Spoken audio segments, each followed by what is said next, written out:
Buenos días o buenas tardes, hermanos. Bueno, comenzamos la lección número 9 de hermenéutica, donde el título de hoy es los niveles de interpretación. A veces no sabíamos, o yo creo que muchos no sabían, que hay distintos niveles de interpretación en la palabra.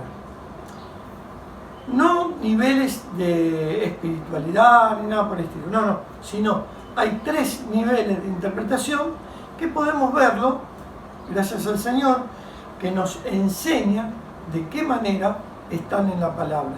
Y ahora lo vamos a ver.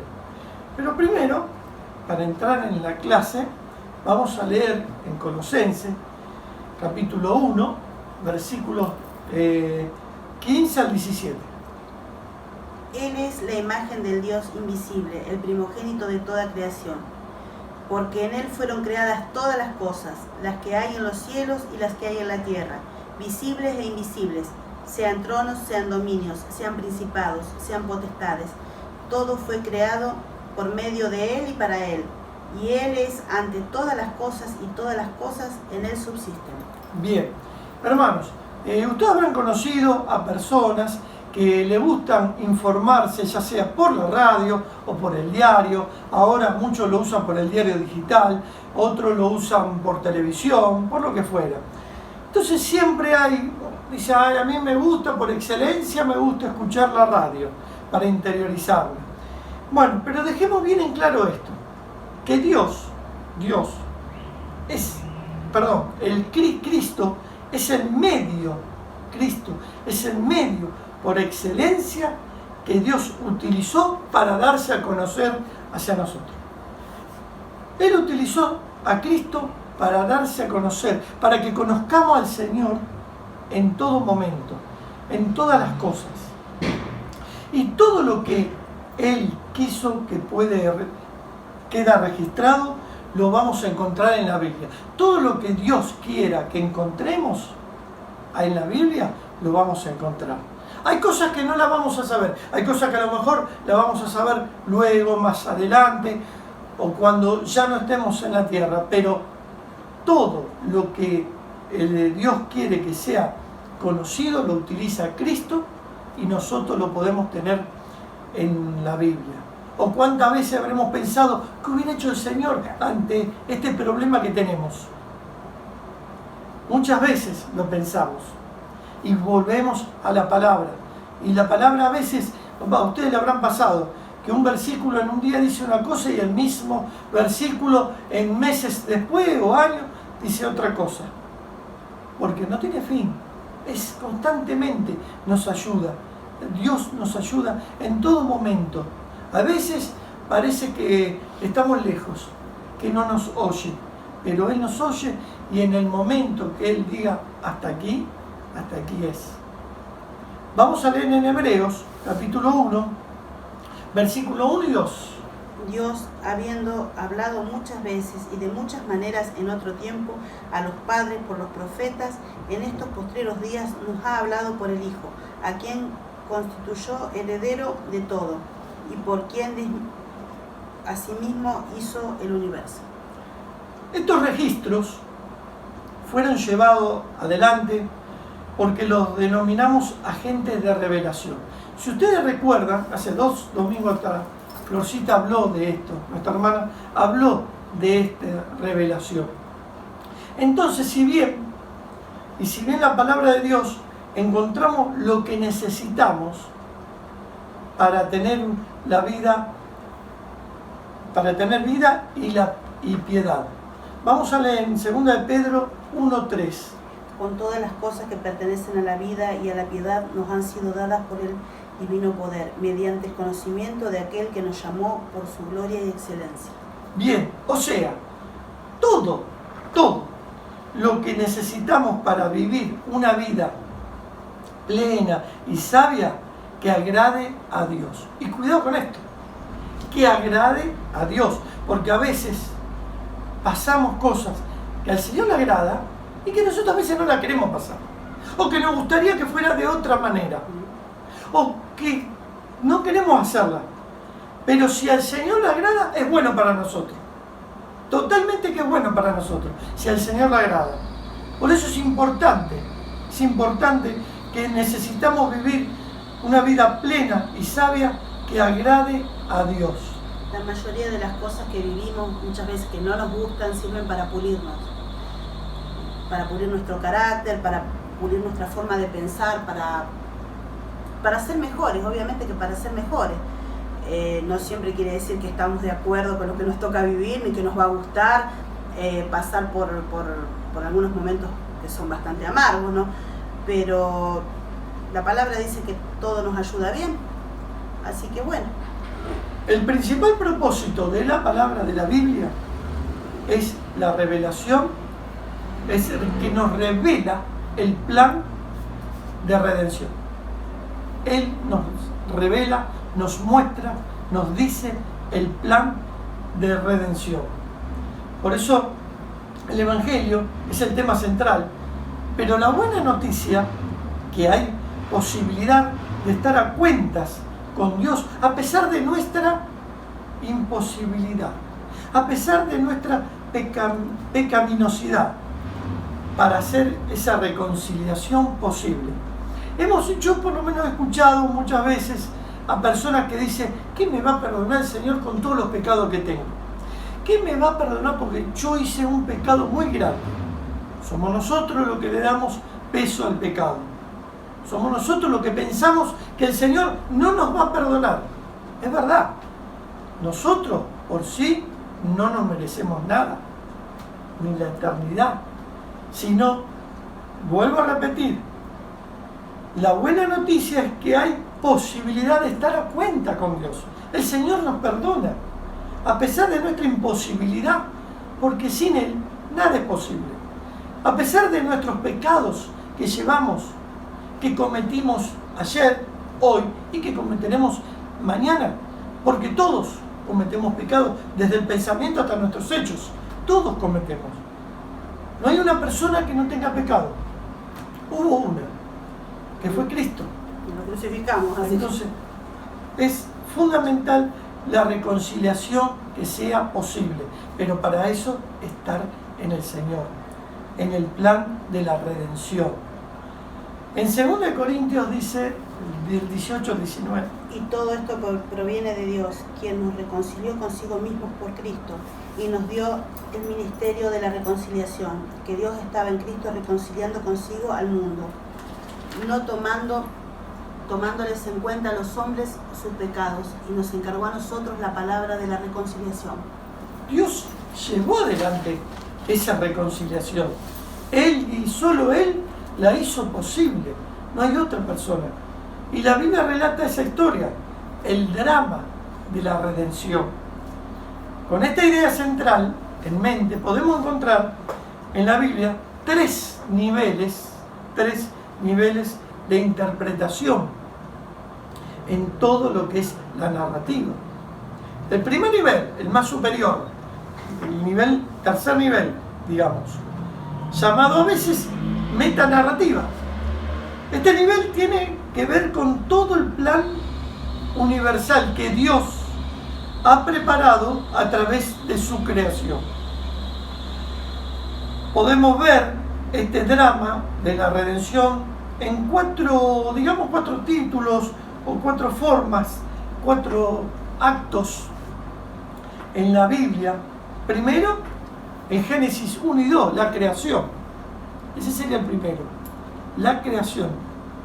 En el segundo, la caída. Sería Génesis 3:11. ¿Por qué te escondes de mí? ¿Acaso has comido del árbol que te dije que no comiera? Dice en otras palabras, ¿no? Entonces, esa es la caída. El tercero, la redención, el perdón. Y en el cuarto nivel, que entraría en el Apocalipsis, los dos últimos capítulos, 21 y 22, sería la recreación. Esos serían los niveles. Ahora vemos el otro, el que yo le había dicho, que era el segundo nivel, es la historia de la redención. Es decir, la historia del pueblo de Dios por su nombre, que había hecho Dios por su nombre. Es decir, este pueblo se constituye 2 veces, mediante su primer pacto y mediante un nuevo pacto. El primer pacto, el foco del primer pacto estaba puesto en la nación, es decir, en Israel. Y todos sabemos después, relatando los sucesos de importancia que había en ese pueblo, en esa nación. Los relatos que describen cómo Dios operó para que el drama de la redención se lleve adelante. El llamado de Abraham, el establecimiento del linaje de Abraham a través de sus patriarcas, la esclavización de los israelitas en Egipto y después la liberación de la esclavitud que le concedió el Señor. Y yo recuerdo que pensar que habían dicho, preferimos morir como esclavos en Egipto y no acá en el desierto. Pero el Señor los llevó adelante, con una guía, con su guía todos los días, no les faltaba la comida. El establecimiento de un pacto que con ellos en el Sinaí, seguido por la conquista de la tierra de Canaán, lo que él había prometido. Los frecuentes pecados que tenía ese pueblo israelita y su creciente deslealtad. La paciente protección de Dios y las súplicas que él hacía. La destrucción final, porque Dios permitió, de Israel, del norte y entonces también de Judá. Y la restauración del pueblo santo tras el cautiverio. Después de bastantes años de estar en cautiverio, toda la restauración que hizo. Y en lo que se refiere al nuevo pacto, el foco está puesto sobre la iglesia de Cristo, de los apóstoles, el don del Espíritu Santo, la gran comisión, el crecimiento de la iglesia.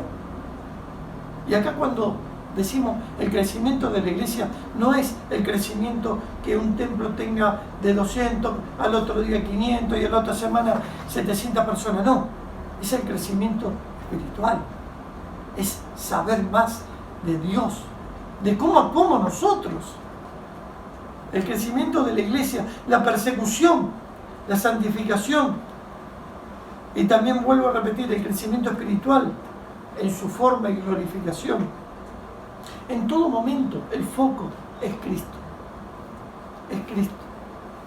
Vale la pena aclarar que siempre hablamos de un solo pueblo, una sola nación, llamados para su gloria. Para su gloria. Dice en Gálatas, capítulo 3, 27 al 29. Porque todos los que habéis sido bautizados en Cristo, de Cristo estáis revestidos. Ya no hay judío ni griego, no hay esclavo ni libre, no hay varón ni mujer, porque todos vosotros son uno en Cristo Jesús. Y si vosotros sois de Cristo, ciertamente el linaje de Abraham sois, y herederos según la promesa. Ahora bien, hermanos, el nivel inferior, digamos el primer nivel, en este nivel encontramos todos los relatos individuales que constituyen los otros 2 niveles. Son las unidades más pequeñas, son las más pequeñas que componen el relato mayor. Por ejemplo, veamos cómo vienen combinados los relatos de Abraham, de Isaac, Jacob, José. Está todo combinado, como con un todo, como si fuera todo una sola historia, que compone la historia de Israel, que a su vez es el pueblo adquirido por Dios para el drama de la redención. Ese sería el nivel primero, el nivel inferior. Con estas definiciones podemos entender mejor a qué se refería el Señor cuando dijo que toda la Escritura hablaba de él, en Lucas 24, 27. Y comenzando desde Moisés y siguiendo por todos los profetas, los declaraban en todas las Escrituras, lo que de él decían. No se refería a que cada historia en particular hablaban directamente de él, no, sino de su amante señorío sobre su creación y su principal propósito con Dios hecho carne, hermano. La salvación de su pueblo. ¿Qué nos dice en el libro de Mateo?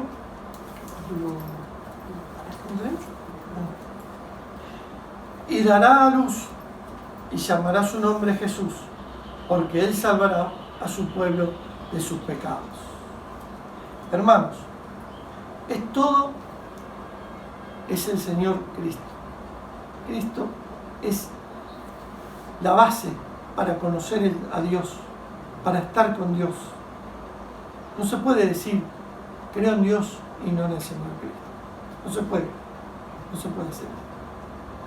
Gracias a Cristo podemos llegar a Dios, hermano. Espero que le haya sido de bendición, espero que se haya entendido y si Dios quiere, que tengan una feliz y bendecida semana. Muchas gracias, hermanos.